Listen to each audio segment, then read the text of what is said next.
Hello, my friend, and welcome to the 634th episode of the Sales Podcast. I'm Wes Schaefer, the Sales Whisperer, your host. Today we have, I think, the youngest guest I've ever had, Parker Olson. This guy, he has a cool story. He was kind of like sort of living in a van down by the river, but not quite, but similar. He started a company. He sold the company. To start the company, he invested his life savings, which admittedly was not a lot, and he was even younger. But still, he bet on himself. I'm always talking about invest in yourself. You know, my daughter, she turns 19 in a couple of days, and I got to think through this. So this is my third daughter. My second daughter asked all of us to give a tip. So she was going to accumulate 19 tips and give it to Mary Claire. But I came up with 19 plus a 20th. All on my own. And one of the main ones was to invest in yourself, trust in yourself, believe in yourself. There are no shortcuts, no silver bullets. There's nobody, that has the secret. Now, there may be somebody more experienced than you, right? I invest in myself, for example, by investing in my jiu-jitsu instructor. But I'm not saying, hey, do this for me. I'm saying, show me how to do it. Show me how to get better. So by hiring the right coaches and mentors and consultants who can make you better, that's how you invest in yourself, right? I've gotten in trouble too many times throwing money at something because somebody made a good pitch, and I'm like, oh, wow, they're really smart. They know something I don't know, and just trusting them to bring in the profits. Okay, and I always say, if you cannot explain an investment opportunity on the back of an envelope or the back of a napkin to a fifth grader, then you don't know it well enough to invest in it. You're better off taking your life savings, finding a good consultant, a good advisor, coach, mentor, whatever you want to call them, and having them help you grow in an area that interests you, okay? So that's what Parker did. And but he got into retail. He grew that. That's where the van comes in. He's doing some other things now. I don't want to steal his thunder, but you get a lot to learn from this. And I appreciate the way he reached out to me. So, outbound still works. I might argue that outbound works better than ever. In this crazy world of AI and all the automation, all the internet bros, it's crazy. I made a post yesterday. A guy reached out. We're going to have him on probably in November. We just got to line up the dates. But his assistant reached out to me on August 18th. I had to go back and look because she messaged me again just a day or two ago. And but I looked it up, like, how did I miss that? Now, I get a lot of emails, I get a lot of pitches for my podcast, and so I ignore most of them. I can tell most of them are not personal. I just get so many, I got to weed them out. But on the 18th, I was traveling all day to Maine, doing that jiu-jitsu camp. But they were professional enough to follow up. Now, 2 months is kind of long, but hey, they did follow up. But in the email, she says, hey, he made a personal video for you. Now, I see that as well.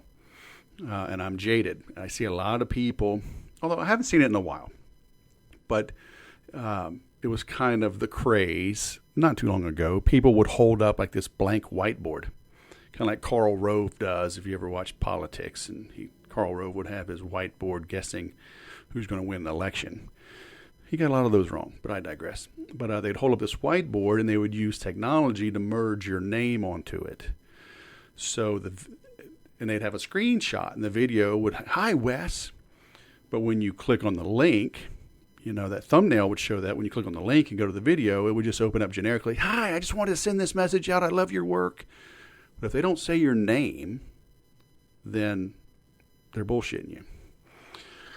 So anyway, this guy sends a professional video. He's in a suit. He's in front of his bookshelf, and he's got and he's written a lot of books, over 30. For 3 minutes and 46 seconds, he spoke to me, and he opened with, "Hi, Wes." And within the first 7 or 9 seconds, right? "Hey, Wes, just wanted to reach out to you. I've been a fan of the sales podcast." And then throughout the video, he uses my name. So I know it was for me.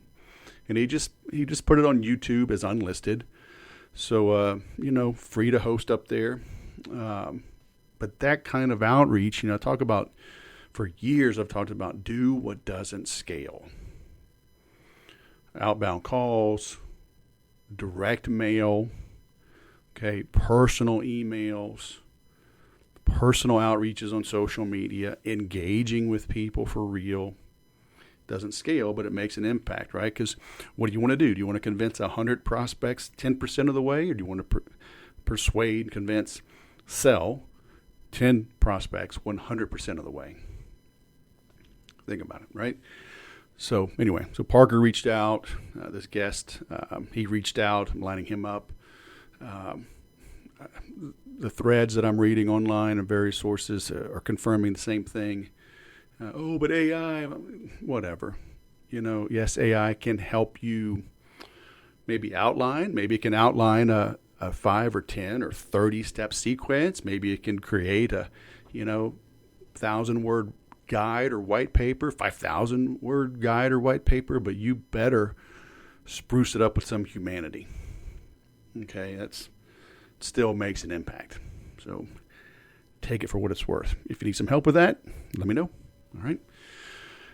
That's what I do. And after you do that, after you reach out to me, come back and listen to this episode with Parker Olson, who was living in a van. Parker Olson, man, just relocated to Brooklyn. I don't know if you're right in the head, but we're about to find out, man. Welcome to the Sales Podcast. Idiot. How the heck are you? Oh, what up, Wes? Yeah, I mean, we were just chatting. Like, there's something about you that kind of gets me jacked up, dude. You kind of have like the half jujitsu, half businessman. You got the chiseled look. I'm like, fuck, dude, I gotta hit the gym. Like, this West guy is gonna whip me into shape. Hey, look, man. Enough about me. Let's talk a little bit more about me, okay? So, anyway. Brooklyn, huh? So you're a man of many talents. You started what, like a health nutrition supplement, healthy bar, mushroom? What the hell? What did you start at first? Oh yeah, I'll give kind of like a little rundown, right? Yeah. So my name's Parker, and I sort of got into more like entrepreneurial type stuff back really in college. I met this kid first day of college. I see him on his phone and he's like spending money and he kind of looks blue collar, and I'm just like, where's he getting this money? Like, what's he doing? And I come to find out he had been building Twitter accounts to like millions of followers. And then he's channeling the traffic to blogs that have paid ads on him that he also owns, right? So he told me this one day, and I was like, all right, fuck, man, I will give you all of my savings if you teach me how to do it and you help me build one Twitter account. And the next day I sent him. All right, but you're 18 years old, and all of your savings came from what? Like recycling a few Coke cans? I mean, what was that? $18.32? Come on, man. Take a guess. Take a guess at how much I had in my savings account. So you were 18, right? Brand new in college? Yeah, 18. Well, you've always been entrepreneurial. I don't know, 17,000. Oh wow, I'm flattered. I had $3,216 to my name at the time. Granted, has it changed much since? Probably not, but a little bit. Well, so I came up with that number because my daughter, she just left for college, and she had a little bit more than that saved. She paid cash. She bought her brother's Prius for $13,000 cash, and still had money in the bank. So had a lot of money in the bank. So I was giving you some props, man. So that's all right. Okay. $3,000. Hey, 3216. That's nothing to sneeze at. Did he take your money? Yeah. He was like, okay, took my money, and then helped me over the course of like 6 months. I built up a Twitter account to close to 750,000 followers. And that was cool. Like that. And this was when 2018, something like that. I just looked the other day. I think it was 2016. It was a 2015, 2016, because it was the end of 2015 fiscal year. So yeah, got into that. That sort of like scratched the itch. I ended up kind of bailing on that, and we don't have to jump into that. And then tried starting a clothing company. That didn't really do much. And then moved to Seattle after school. I was in a kind of a management consulting role. Hated my life, and I decided I would try going vegan for 30 days. Do you eat a certain way, Wes? I'm not vegan, that is for sure. I'm a crappy carnivore. So Crappy, like what does that mean? That mean I eat a lot of meat, but my wife and daughters bake, so I eat a lot of cookies with my steak. Awesome. I literally eat like no vegetables, no salad. I eat a good bit of fruit, and sweets. I got a sweet tooth after 28 years of marriage to a baker. She literally, my daughters now literally get paid. People love, especially the just chocolate bundt cake that my wife makes and my daughters now make. And they literally get paid from friends, have a party and they'll do cookies, they'll do cakes. So that's why I'm a crappy carnivore. Okay. Yeah. And for the record, I'm not vegan either. I just try going vegan 30 days. Yeah. And I did that for 18 months, like different diets every 30 days, documented how I felt. I'm into weird stuff like this. It's cool. Yeah. And out of that, I ended up starting a health food company, and the whole thing, it was based around like low sugar, whole food ingredients, but then we fortify all of our like snacks with medicinal mushrooms. So have you come across any like mushroom supplements, stuff like that yet? Never, ever. Funny, like I eat damn near everything, but I hate mushrooms. But I mean, I know you're cooking them and supplementing, but I haven't done anything in that space. Yeah, all good. I hear that all the time. And yeah, we use it in a powder format. The whole value proposition is that you don't try them, right? Started a food company, and this is where I feel like I really fell in love with sales. Like this is where I was, before I came on the show, I was thinking to myself, like, what are some takeaways? And came up with like 4 or 5 sort of solid pieces of just being like, yeah, those were all sort of learned through just this like exploration, right? So yeah, I had to figure out like, how do you sell mushrooms, and it's a granola product. And so how do you sell a granola product that has mushrooms in it to people who most people hate mushrooms, just like yourself? Yeah, well, funny, like I don't mind the flavor. I hate the texture. And it's like, I grew up in the South. I might eat oysters, shrimp, any kind of seafood, sushi.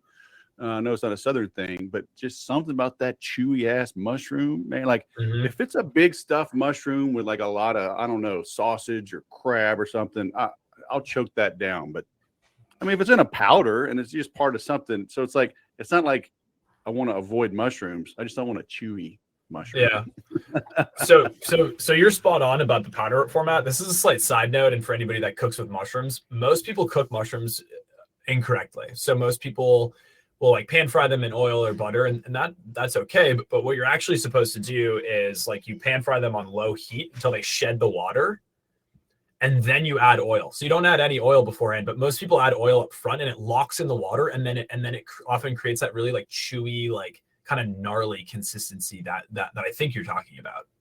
Okay. So all right, pan fry, low heat, shed the water. Yep. Right. And then you add the oil, butter or oil. Yeah. Okay. Cool. All right. That.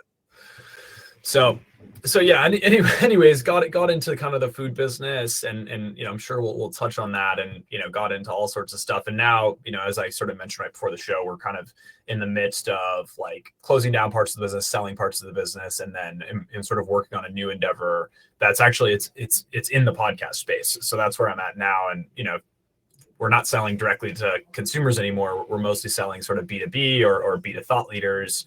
So it's definitely changed kind of over time, but all sort of sparked out of this love for sales. So it's interesting that you're in the podcast space. I mean, I first started podcasting in 2009. Started the sales podcast in 2013 and have stayed with that ever since. And so some people on the outside looking in would say, okay, the podcasting space is old. It's crowded. I get pitched, dude. I get 5 or 10 email pitches a day. So what tempted you to get into this space, and how are you differentiating yourself? Yeah. So what tempted me was really from I built kind of the product while I was at Forage, but when I was at Forage, right, a major problem, as you may imagine, if you've ever walked into a grocery store, which I don't know, you only eat meat, so maybe you just cut up a cow in the backyard and pick some berries and call it a day. But but if you've ever been in a grocery store, on average, right, like in a Whole Foods market, there's over 10,000 different brands, right?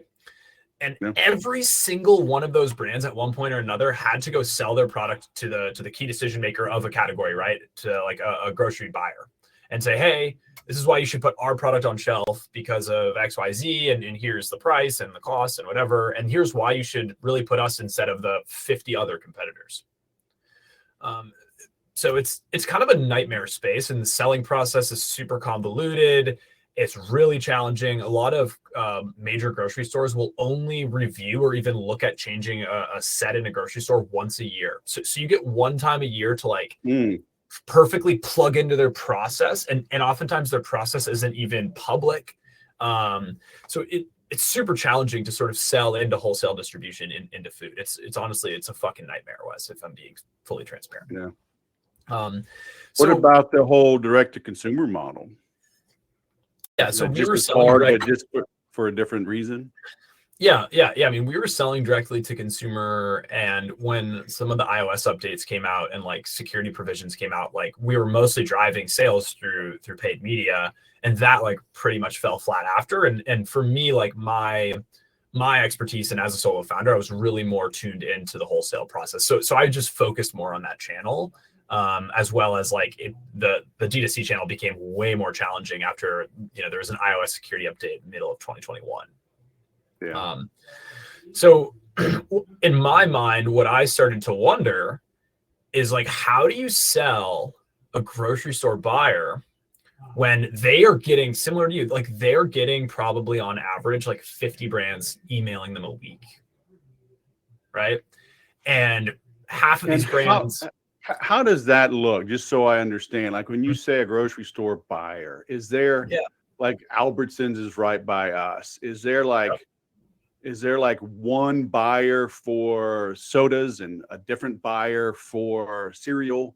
Correct. And is that person nationwide or like regional? Like is the Western US have one buyer? Mm-hmm. So like how does that?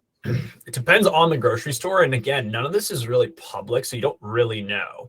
And there's different titles used across the whole industry. So it's like some are category managers, some are associate merchandisers who actually make the decision, some are grocery buyers. Albertsons, as an example, right? Albertsons Safeway is the parent company. You can get into on shelf by going to the very top dog. And she manages, like for us, we kind of sold breakfast food. So she manages the entire breakfast category. And then there are sort of smaller buyers that are managing different categories that have some say, but she is sort of this like ultimate decision maker, right? In this example, I'm using a Albertsons Safeway, sort of org structure. And to get in front of that person really becomes the challenge because there's just so much noise in the industry. And I'm sure, maybe you can tell where I'm going. Like this is like a classic sales conundrum of like when you're in a really saturated market and you're trying to sell, like, how are you, like, even if you have the best product on the market, oftentimes the challenge can even just be like getting in front of the right type of personnel, right? Yeah. I have to imagine you see that. Salespeople all the time will tell me, I'm really good once I get in front of a qualified prospect. Of course. Like, that's your freaking job, Cupcake. We're all good when we get in front of a qualified prospect. I mean, hello. So the question becomes, well, not at all. It's super spot on. The question becomes, how do you do that, right? And so I started to, hypothesize is probably a little too fancy, Wes. COVID was happening, and I was thinking, okay, what is the current line of communication that all of these buyers are being hit up through? Email. People aren't doing in-person meetings anymore. It's COVID. And in my mind, I'm trying to go where nobody else is always. In marketing and sales, it sort of doesn't matter for me. So I started doing two things in particular that, sort of led me to where I am here today. Number one, I bought a pop-up camper van, 1995 vintage Japanese import, wheels on the right side. It was honestly just more affordable than other options.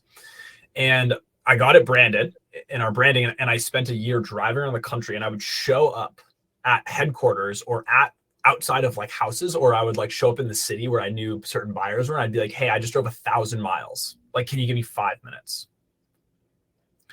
And this is when? This is like the second half of 2021 into the first half of 2022. So COVID's like just being like lifted a little bit, but people are like kind of maybe going to the office once a week, but like a lot of it's still remote. And for me, it was like, how do you just like get in front of someone? So that was sort of like one of the key strategies, right? And all I'm trying to say here is like you're just doing things differently than how things are being done. Yeah. And that could look like a lot of different things. The other thing I did, which I'm sure and I know you are very familiar with, just because you're here and you've been podcasting since 2009, but like content is king. Like when you can stay top of mind or become top of mind or become compelling for a reason, that is a major win, right? Like I was taking this van content and I was coming up with tons of content, posting on LinkedIn every single day. And that was sort of like the first part of the sales strategy, which I imagine you're doing some of, or at least with the podcast, right? Like that has to be one of the primary drivers for having the podcast. Yeah, I mean, after this long, I just have some organic traction, and I'm looking at ways. I just dropped a whopping $84 finally to be verified on Twitter. So I'm growing up. LinkedIn, I'm a little torn. I mean, honestly, it's like I'm a little bit tired and jaded.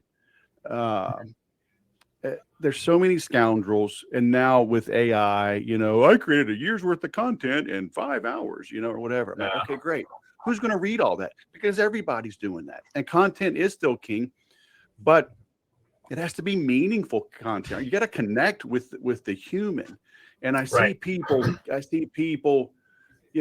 hey, post on LinkedIn at the exact same time. I post at 7:15 a.m. and I've got a syndicate. I've got my little buddies, and so you want to be the first one to comment because then you'll get likes and follows based on that. And I'm like, okay, do I really want to be hanging out on LinkedIn looking at my stopwatch? Oh, 7:15. Oh, Joe's on at 7:22. Mm-hmm. Let me go hop up. It's like what I've learned after all these years is there is the good old boy network is alive and well, and will forever be alive and well. We buy from people that we know, like, and trust. And obviously, if you're hanging out with somebody, obviously, if you pay somebody $10, $15, $25, $50,000 to join their VIP Platinum Titanium Ultra War Room layered den, you see those balloons just go up behind you? I did. That was awesome. What did you say, VIP? I don't know, dude. I've never seen that. Unreal. My camera's right here, but I saw those. Yeah, I saw the balloons. For listeners, balloons just kind of like came across the screen after Wes was just monologuing. Well, that happens. That happens awesome. Like on your iPhone, right? If you say like "Happy Birthday," like those things. But anyway, so these guys they pay somebody, and then you're part of their network, and they create these little syndicates, and so it's not illegal. It's not immoral. It's just not organic. So people, they're out there struggling, and it's like, how come I'm not getting traction? It's like, because you got to pay somebody. And I've talked with other people, big people I've had on the show, and they've got deals, pay them $3,000, $5,000, 7,500, and they'll like tweet you a handful of times and whatever, and you boost your followings. And I'm like, okay, it just seems dirty, but I mean, I think it's bullshit. I know. I totally agree with you. And I've been a part of that. I've been there, and it's the same thing on every single social media channel, right? Like you can go buy followers and likes, but you can't Well, really and buy they're not even engagement. buying followers or likes. So this, because that's super dirty, and people will admit like that'll crush you. This is just, it could be like maybe like you and I form a mastermind, and we get like 8 other people that we like that are doing stuff, and we just make sure and engage on each other's social media because it's all the algorithm. Yeah, and it props us up because once you get through a certain level, it like gets a little easier. But you got to reach that certain level, and people think, oh, I'll just work hard. It's like 1 out of a million will just naturally, organically independently get there. I guess so. I agree and disagree. And yeah, I didn't. So what you're defining, I've been invited to and been in, and it's like when somebody posts, they throw it in the group chat, and then the idea is that everybody goes, likes it, and then engages with it, and yeah, it boosts the algorithm, and like it was sort of irrelevant, but I think it comes back to like what you said earlier, which again is like this is nothing crazy, but it's like people want to buy from people they know, like, and trust, and to get to know someone, right? That's where like, okay, content, like you have to exist in someone's ecosphere. And a lot of the ecosphere is digital today, right? Now the like part is where I think the AI breaks down. And as you're talking about it, it's like, okay, so people can tell when there's just kind of like bullshit content. Something else I'd like to talk about maybe in a little bit, but is our ghostwriters. I'm seeing that blow up, at least in kind of my category online.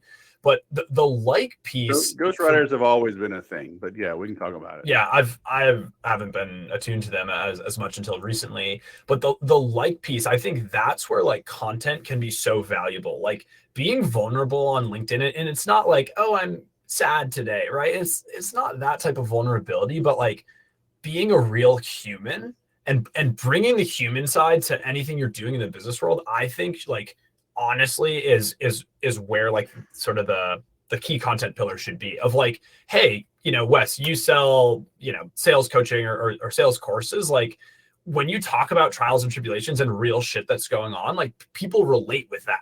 And that to me is really what you're trying to get to, and how people start to like you. And people will, if you meet someone in person, they're like, oh, I love your content because it's just authentic, right? Like I can feel the actual human side of it. Well, so how do you balance that? I mean, I'm all for being real, right? Like you see my jujitsu stuff. I post pictures of my kids and weddings, and but I'm not out here emoting, right? There's a lot of emoters out there. Yeah. And you see guys, you see the popularity of like Jocko Willink, David Goggins. David talks about his upbringing and being overweight and things like that, but that's just telling his story of the past. Now he's just running 100 miles and saying, "Don't be a pussy, let's go." Jocko's like 4:30, get after it. Oh, it sucks. Good. Jocko's not saying, "Oh, my feelings are hurt because I lost a sale." So what's the proper balance there? Yeah, I totally agree. Yeah, and I'm not going to name names, but there's someone in the industry that I exist in, and like they have blown up, and I kind of like, it sort of bothers me because 90% of their content is like, I cried today, and this is really tough, and you're like, yeah, fucking, what do you think this is? Like, and it's sort of meaningless, irrelevant content. And so you can't just be like, oh, like, blah blah blah, right? I think part of it as well is like, you there has to be some value to the content, whether that is sharing a story that somebody can relate to or find humorous or find interesting, or there's valuable information there. That is where it's like understanding what makes good content and not, and also like, are you a good copywriter, or like can you understand or craft good pieces together, or put together a good writing style. I think like good copy and good writing becomes and will continue to become incredibly important, even with the rise of AI and just generating copy. Yeah. So. And the other part, that hits me is like, I have a lot of content, right? I've been doing this for a long time, and I'm a good writer. I like writing. When I'm in the zone, I can spit fire, man. But it's like when I was coming up, I succeeded because I stuck to it. I worked harder than everybody else. Early on, like my son found some old VHS tapes of ours, or not even VHS, right? Like little physical camcorders from over 20 years ago. So he digitized all of them. And we literally just 2 nights ago, we were watching the birth of my second son. So he's married, and he gave us our first grandchild. So we have 2 grandchildren now. They were born like 2 months apart. But I'm literally, and I remember seeing the still picture. I'm in the corner looking out the window, and they pan over to me, and I'm like, this is the face of an unemployed father of 2, because I was on unemployment when my son was born. I read that. So I had that back against the wall, like, you got to get shit done. I wasn't, scrolling social media. Let me emote to somebody. It's like I had to go put food on the table. Yeah. So part of me is like, do I want to put out all this stuff and get people hooked on me, quote unquote, when the reality is, like, I want to give them one idea. Like, I'll go to a trade show, maybe day 1, the first session, and the first 10 minutes, a guy says something. I'm like, holy shit, that's it. I will get up and leave. You won't see me again. I'll go to my room and just bang it out. Like, that's the one thing I needed. Oh no, cool. Let me sit here for 3 more days and take notes on shit that I'll never reference ever again. Like, no, go implement, right? I want people doing, not reading, not studying, not contemplating, go execute, because that's where most people, that's they're failing. They're not taking enough action. I totally agree, right? And all this content stuff we're talking about, this is a piece of a puzzle. This isn't like, oh, I'm going to sit on LinkedIn all day and engage, right? It totally agree. Something else that I don't know, for me, I manage a lot of, I manage my network and sort of sales follow-ups through an app called ClickUp. So like every, couple months, if I haven't interacted with someone, something pops up, and I'll send a simple email or a simple follow-up and just be like, hey, thinking of you. And, I think to your earlier point, it's just like, even like the consistency of staying in touch. It's nothing earth shattering. I'm not like, hey, I was reading this article and this article really made me think of you because you've talked about X and this is why. But just being genuine and being like, hey, like, hope you're doing well. And I feel like that is a huge breakdown for so many of just like the consistency and the staying organized of just like, can you consistently have, keep in touch with someone, build a relationship with someone, be an authentic human, and be likable? Like, it's not rocket science. Yeah.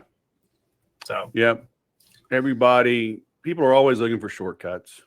It's why an aspirin is much easier to sell than a vitamin. Of course. People are always looking for the shortcuts, but oh well. So you're driving around a van. Right. You got to send me a picture of that van. I'll put that on the episode. I'll send it over. That's badass. How hard was it to learn to drive on the right-hand side? I've never even driven one. It took like 5 hours. So I bought it, and so I bought it and I immediately dropped it off to get it wrapped. And then I picked it up the next morning and I left on a year road trip.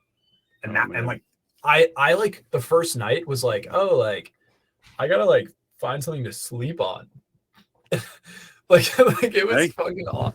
It was awesome. Figure it out, huh? Yeah, it was awesome.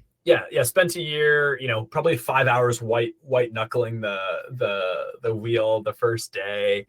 Was it a stick shift? No, thank God. I considered getting a stick shift, but yeah, it was an automatic. And then like for me, it was just like it was a way to get in front of people, right? And then I would come up with stuff on the fly all the time. Like I would be like, oh, this grocery store is located here. Okay, let's see where their headquarters is. Okay, I'm going to get there at 5 a.m. in the morning, and I'm going to set up like a breakfast buffet in front of their front door at their headquarters. Like everybody has to walk by that. And then, use your advantages to you. I'm like young, like some, like older women think I'm cute. Fuck, dude, I'm going to take advantage of that all day long. Are you kidding me? So I sat there and was like, oh, hey, like, yeah, I'm this helpless entrepreneur. Like, yeah, do you want to try my product? Like, fuck yeah. Like, everybody has some sort of edge and advantage. Like, you just got to take advantage of it. So that's the type of stuff I was doing driving around the country. And I always had a whiteboard and would write people's names on the whiteboard, and I'd post on LinkedIn being like, hey, I'm going to drive 1,000 miles to see you. Like, yeah, that's badass. Back when smoking was still a thing, I'd go around to the back of buildings. So I was in high tech for years, so a lot of secure buildings. But I would just walk around to the back to where the smokers were, and just start shooting the shit. Yeah, like I'm here to see you, right? You're the director of IT or whatever, and I just wander to the back and see everybody. Oh, what are you doing? Oh, I'm here to see Parker. Yeah, I'm here a little bit early. Oh, well, come on in. They back me right in the back door. Yeah. Now I got freaking free reign of this building, man. Like, I should not even be in it. And and at a minimum, I should be accompanied, right? And I'm just wandering, dude. Yep. Oh, it's like I had to get shit done. I had, 7 kids now. Like, we kept having babies. Like, I gotta sell something. And security ain't stopping me. Dude, I found, because I love that shit, dude. So many people are so afraid to like break some rules, dude. If I can ask for forgiveness, 90% of rules, people are going to be like, okay, I get it. I also genuinely think most people respect the hustle in general of stuff like that. Yeah. Like, the 10% are going to be like, fuck you. Like, can't believe you'd ever do that. Whatever, dude. They weren't going to buy from you anyways. You know what I mean? Like, dude, so I had I moved out here in 2004 with the startup, and my manager flew out to go on some runs with me. And we were in LA and wrapped up a meeting early. We were meeting some distributors for like happy hour. So we were done early. And so we're driving over to the hotel, and I drive by the Hustler building. And I'm like, the magazine. Okay. Okay. And back in the day, man, like, you didn't have all these online things, right? You had there were magazines, like pictures of women. But anyway, I digress. Sure. So I'm driving by, I'm like, Hustler.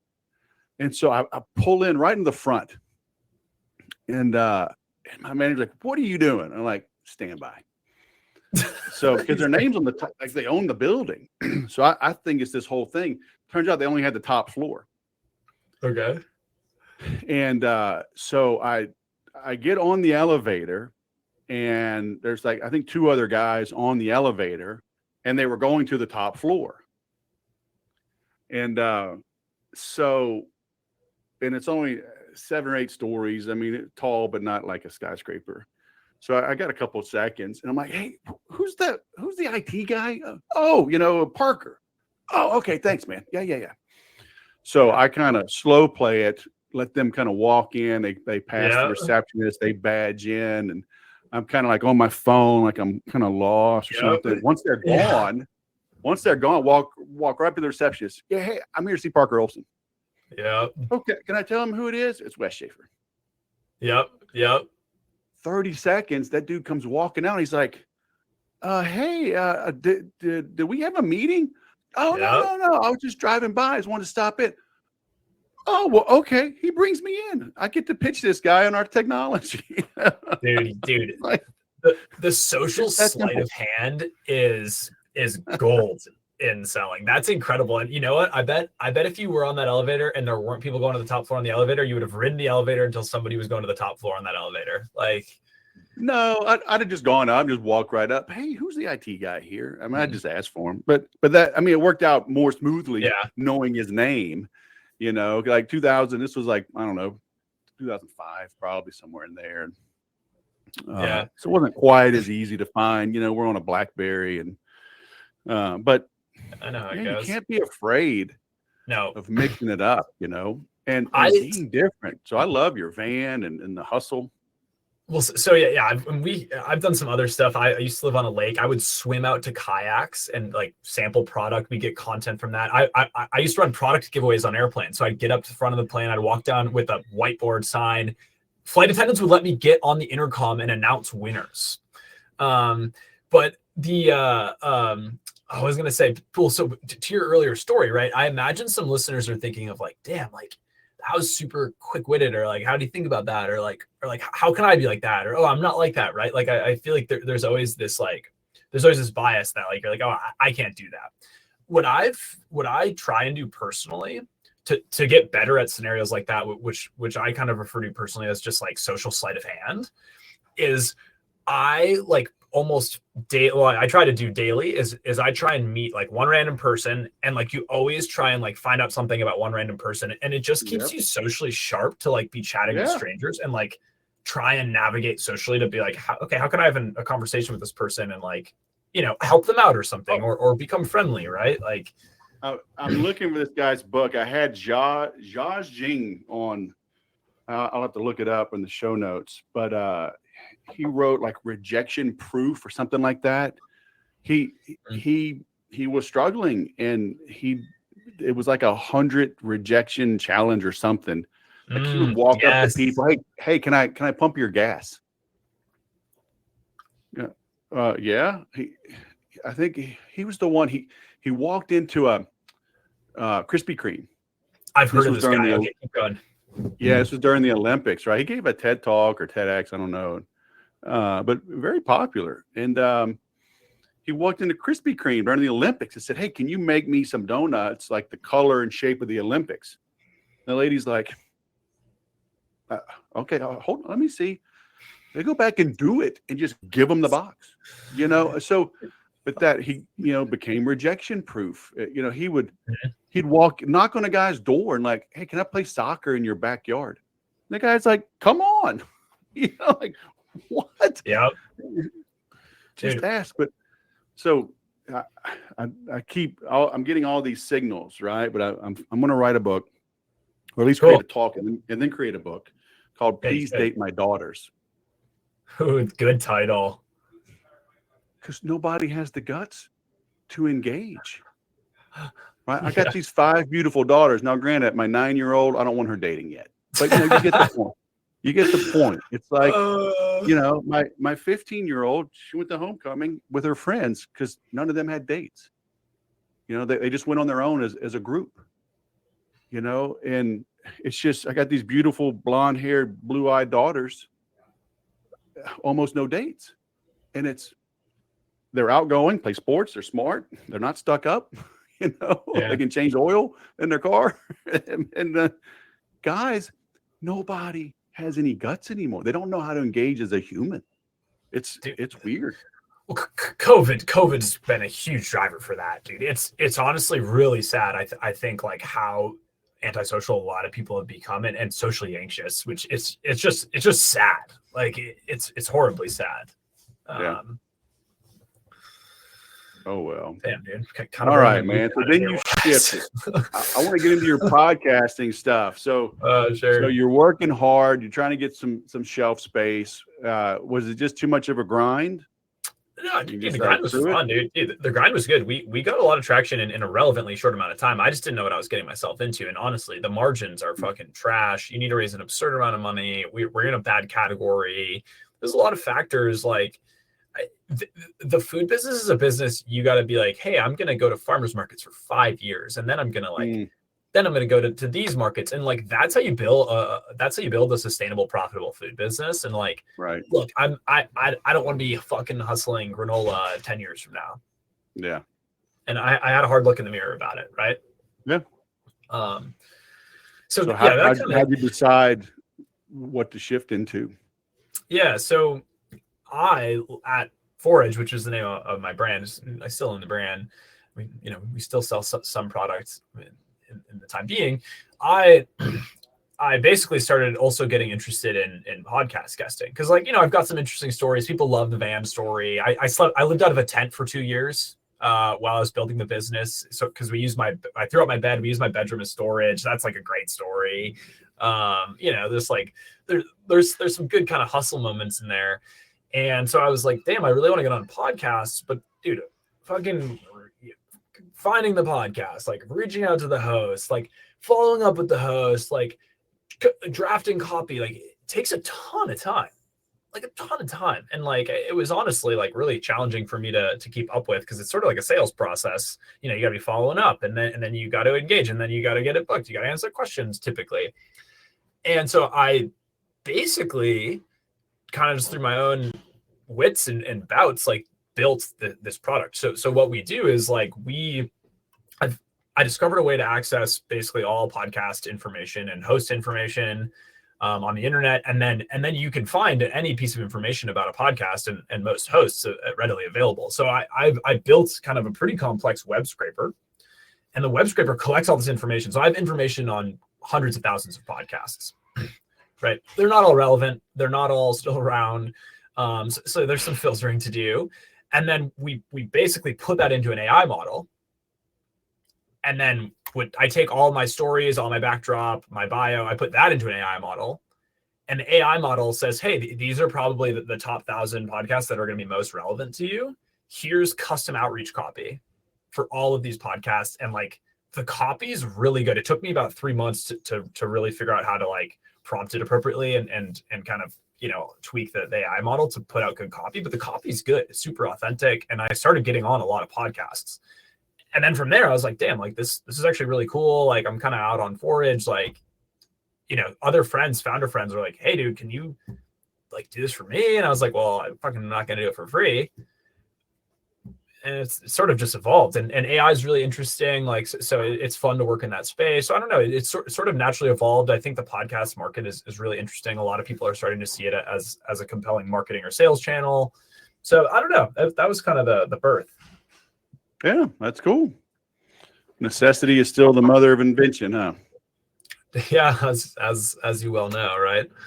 Yeah. So, yeah. But I mean, you don't have a background in this, right? It's not like you're a computer programmer or coder by trade. No. My college education, I was originally pre-med in neuroscience, and then I swapped and I majored in finance, and then I went consulting, and then I started a food business, and now I'm in, I guess, apparently tech. So, although I don't like the sound of that. Was it a lot of just Googling and YouTube and self-education figuring this out? Well, this is going to go perfectly along with this theme, Wes. Like, so I found some tools that I was like, oh, this is really cool. And I found them because a woman I was working with was using one for a different purpose. And I was like, hey, can you spend an hour teaching me? And she was way more senior than me at a vendor company. She's like, yeah. She's like, I'm stoked you're interested in this. I'll spend an hour. Spent an hour, taught me, and then I just would lurk on their community, on their like help community, and I got in touch with their like senior dev guy who was like, hey, I can tell you're really excited about this. Like, I'll give you some time. Like we don't meet with people, but like I can tell you're stoked. And we got on the call, and I was like, Dalen, like I'm so stoked you're taking the time. Like you have no idea how cool I think this tool is. And he's like, okay, like what's up? And I was like, okay, like here's what I'm trying to learn. Here's what I'm trying to do. And again, it's just like, Wes, I was just like had genuine excitement and like was authentic, and people like the energy and the excitement and the authenticity, right? Yeah, sure. So yeah, I kind of just taught myself alongside help with a lot of others. Yeah, and that's still true. It's but yeah, people don't reach out, they don't connect. I think they're just going to tweet or LinkedIn post their way to success. I know, dude. Yeah, the other day, a little bit better. They stand out so much, but okay. I know. The other day. Well, so to your book title earlier, right? Like, please date my daughters. I sometimes again, it's sort of for exercise. I was biking through the park in Brooklyn, just moved here. I'm like, oh, this is a cool scene. I'm a single guy. That I would say the talent pool here is generally pretty high quality compared to Seattle. And I'm biking around it, and I caught kind of a relatively longer eye contact with this woman sitting on the bench. And so I was like, oh man, I should talk to her. And I'm like, oh, I'm kind of scared. I don't know, that'd be weird. Like that'd be weird if I just went up there. But I'm like, oh, dude, don't be Just go do it. Like you got nothing to lose. And for me, like, going through the fear setting of being like, what am I actually afraid of? What's the worst outcome here? She's like, oh, get lost. And I'm like, okay, that's not that bad. So I circle back on the bike. I pull up on the bike and I'm like, hey. She's like, hey. I'm like, oh, like I like couldn't help but notice you earlier. Like, do you mind if I sit and talk with you? And she kind of like giggled and she's like, huh, like I sit here every single day and I have for 4 or 5 years and no one's ever approached me like that. Like no one's ever come up and being like, hey, can I talk with you? Like you look interesting. She's like, so yeah. She's like, yeah, you can sit and talk with me.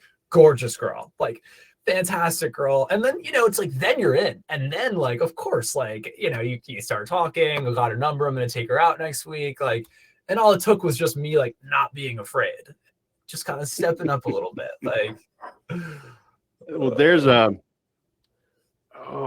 talked about him before. I'll have to look him up. He was the head coach, I think, of the Indiana Pacers years ago. Okay. But he would talk to his guys. He said, look, he says, every time we're down the court, he was like, give me 100% effort for 3 seconds, or 5 seconds, something like that. Be like, what are you talking about? And what he meant was, like on defense. Now, of course they have to play man to man in the pros. But you can, if your guy doesn't have the ball, you can back off of him a little bit, give him some space and kind of catch your breath. Yeah, you keep an eye on things, but as long as this guy, you're between him and the goal, okay. But as soon as your guy gets the ball, go frickin' ape shit, right? Smother this guy, hands all over, jam him up, throw some hips into him, because the NBA lets you get kind of physical, right? 3 seconds, go crazy on this dude, make him give up the ball. I love that. And then you can back off and kind of catch your breath again. Yeah. So like, you just had to have like 3 to 5 seconds of courage. Yeah. So right? Good. Pull up, turn around. Hi, how are you? But how long does that take? 1.5 seconds? Yep. Another 1.5 seconds for a response. 7-10 seconds total conversation, and if you're in or not. Yep. And it's like, so you're really afraid of a 7-second interaction? Like, come on, man. Like, yep. Speak up. I actually, first of all, I love that. I'm totally going to use that. I think that's awesome. Right. I feel like I've never heard that before, and it's awesome. And I sort of apply that on like LinkedIn specifically of content. I'm like, oh, like this is kind of dumb, or like this is absurd. Like I can't believe I'm talking about this, but like it's super real. And I'm just like, fuck it, just post it. And it takes like 1 second of courage, just be like, fuck it. And often like that's the type of stuff where like I get like a ton of engagement. People like I meet people at trade shows and stuff. People are like, you're the airplane guy, or like you're the van guy, like I follow all your content. Like it's just like so raw, like, and people just appreciate that. But I still feel afraid. Like I still have fear, and like I'm still a little coward, at heart. Yeah. So I looked it up real quick. So Larry Brown was the coach. Okay, cool. And I'll have to find the quote. It's not popping up, but it's just, that short intensity of hustle and then catch your breath. So that's awesome. So the new business now, it's podpitch.com, right? Yeah, podpitch.com. And if people are interested, we've got signups there. Drop me an email, follow me on LinkedIn or whatever. And our whole thing is, it's like, we'll get you on one podcast, on average, one podcast a week is our guarantee in the top 5% in your niche. And then, as mentioned, Wes, we create video from each podcast airing. So like from this video, we'll create anywhere from like 5 to 7 short form clips per podcast you're on. So, you're looking at 4 podcasts a month, anywhere from 20 to 30 pieces of content, right? Yeah. Very cool. Well, this is awesome. Man, I will not come see you in Brooklyn, but if you come to Southern Cal, you let me know. Oh, I love Cal. I would absolutely love.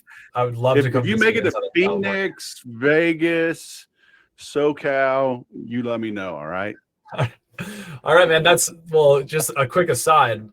What I want to do is I'm out here to build Pod Pitch with my co-founder, and we're Sure. hustling, and yeah, I mean we've signed on like 5 to 10 kind of beta customers in the first week, which is awesome. Nice. But my plan is I want to go back to Seattle in maybe like a year and a half, 2 years, pick up the van, drive down through California into Central America, and then get a little pad down there. That's the plan, in theory, the vision. Dude. Yeah, but you know what? You screwed up. What? How did I screw up? You screwed up, man. Tell me. Because this girl you just asked out on the date, Mm.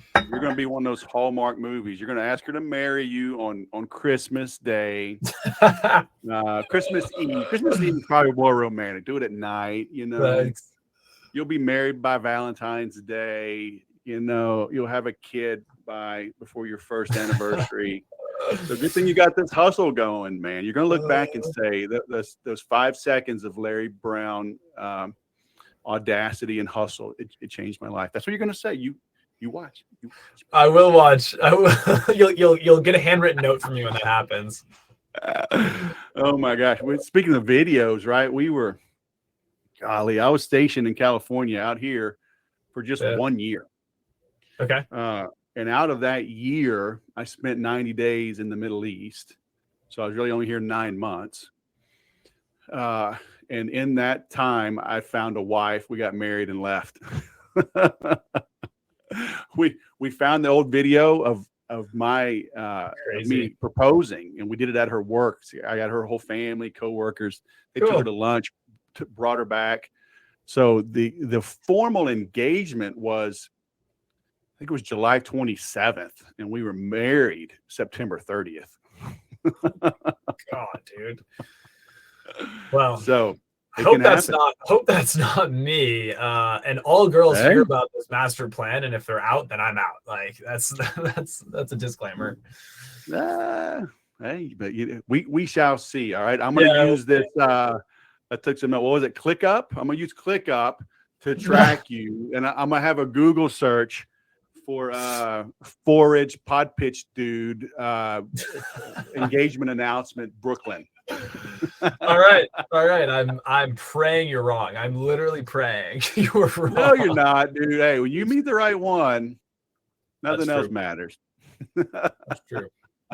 And I have a love all the time. Everything else is like, yeah, whatever.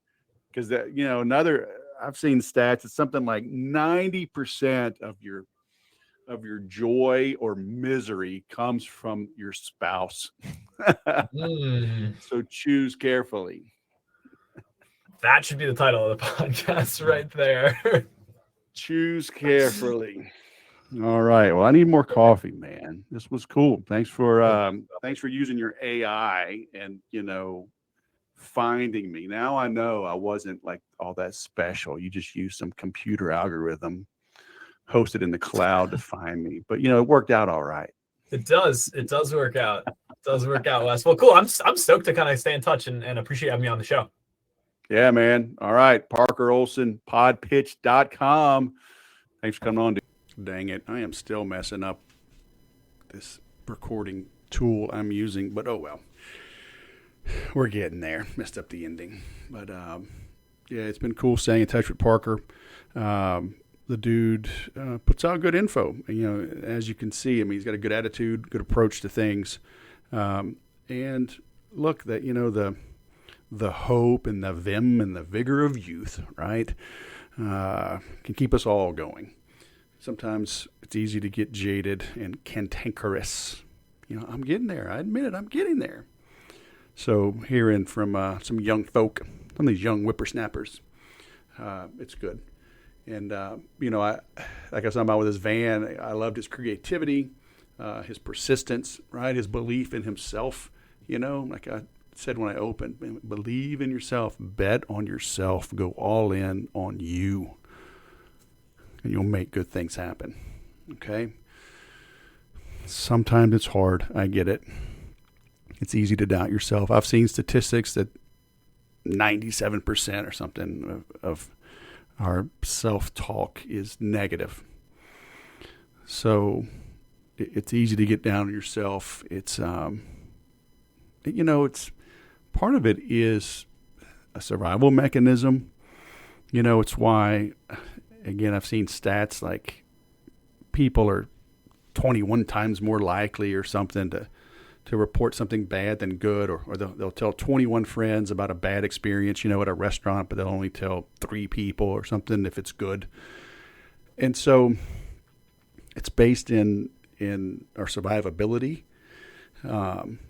If something is bad, right, like green berries on a certain tree, if you get sick or die, you want to go tell everybody in your tribe, all of the fellow cavemen and women, don't eat those berries. But if it's good, it's like, well, all right, you'll figure it out. It won't be bad if you do.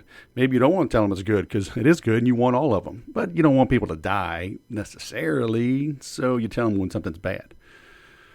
So, again, having the negative self-talk, it's like, well, it's safer to stay in the cave because if I leave, it's warm here, I got a fire going, and there's saber-toothed tigers outside. And sometimes that's true, right? But you've got to leave the cave to go get some food. Maybe as you go on the trail a little bit, a mile or two, go over the hill, you'll find a nice meadow. Maybe there's a bigger cave, warmer cave. So there's pros and cons to everything, right? But it's easy to get down on yourself. That's where having a neutral, expert, outside, third party help you when you find the right one, the right coach, the right mentor, the right advisor. The help can be exponential. So it happened with Parker. It can happen for you. It's happened for me. I've hired coaches, and I've had some bad ones, but I've always learned something that has paid off. So maybe the ROI was 1 for 1. Sometimes it was 10 for 1. Some of them I'm still growing 20 years later from advice that I've taken. Okay, so invest in yourself. That's all I can say. If you need help with sales and marketing processes, let me know. I had 2 calls today. Well, 1 text conversation, 1 call on this exact topic on processes, how both of them were rolling out a new idea.